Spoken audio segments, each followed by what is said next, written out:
So there's a couple different schools of thought on that. It can build anticipation and give foreshadowing some of what's going to happen. You don't want to give away all the goods there, but something that is intriguing and like, oh, all right, I can't wait to hear this discussion. Great. The thing that I hear from listeners a lot of the time, feedback on that, and I want to tell you, I don't even think 5% of the podcasts that we support do that.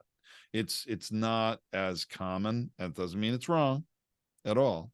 It may be great, but a lot of times it can confuse people because usually the first voice they're hearing isn't the host of the show.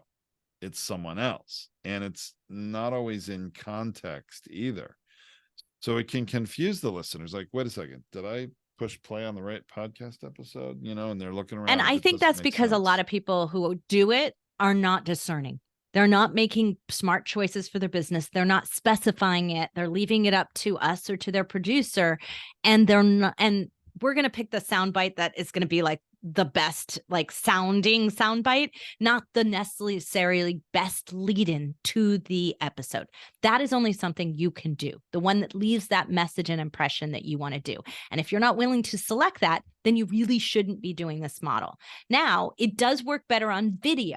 We do see a lot of that video trailer, that kind of thing, video shorts. Ben's mentioning that here in the chat. We see that working because they're using a short at the beginning and they're going to use that as their video short. And it's a trailer and it teases in and leads into the video. So I can see what this video is about before I go into watching it. But it also can be where people stop.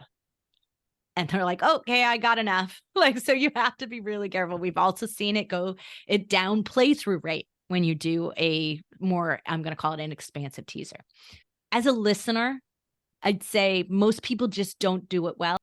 There isn't 1% of you who do such a good job that didn't confuse me in the start of your show. And if you're going to do advertisements, it's really not a great way to start your show.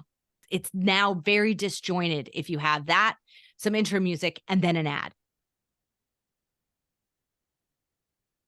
So just keep that in mind too. Some that I feel do it better.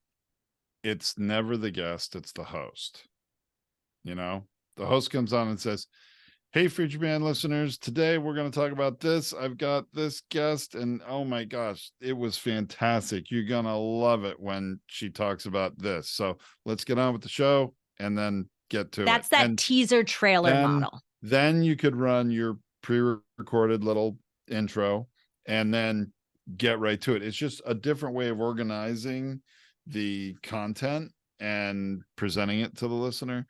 But I think those work better.